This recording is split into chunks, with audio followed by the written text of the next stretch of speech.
Look at some stock-specific moves. Elders back in the black. We're seeing some good moves. They're up about 3.75%. Is this the long-awaited turnaround? James, potentially could be. Of course, we've seen a full-year result coming through from Elders today, which actually does look very strong. We've seen quite a significant turnaround in a lot of their performance, really driven by cost reduction and, of course, higher earnings coming across most of their segments. So certainly seeing investors reacting very well to this news today. As we know, Elders really has been battling ever since the GFC, or even back since about 2007. It reached a high point, and it's been down about 100% or so since then. So really has been coming under significant pressure, but I think today's result really does show some signs that we are starting to see some operational improvements there.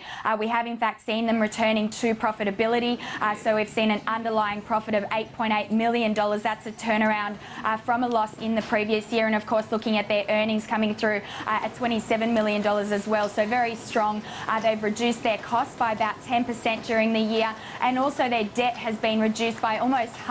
So they reduced it by about 46% during the year, and of course that was helped out by that equity raising back in October, and of course their continuing focus on divesting a lot of those non-core assets, which has certainly helped them in terms of reducing that debt. So I do think potentially this is a bit of a start of a turnaround for the company. They have said that they are still subject to a lot of seasonal fluctuations within that agricultural sector, but in our mind we do think that we will start to see a turnaround in these earnings. They are entering FY15 with a recapitalised balance sheet, and of course favourable tailwinds for the company as well. So certainly all pointing in the right direction. The company expecting to see some pretty strong profits coming through by about FY17. So potentially could be, James, and certainly seeing investors reacting well today. And just quickly, Leanne, your thoughts on the session so far?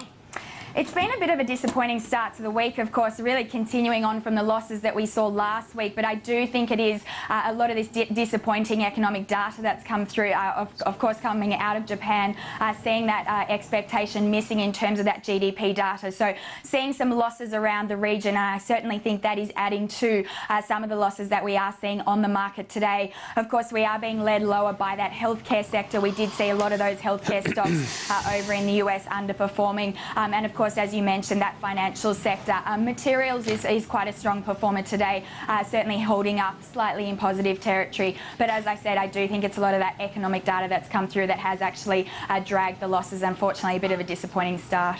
All right, Leanne, thanks very much. Thanks, James.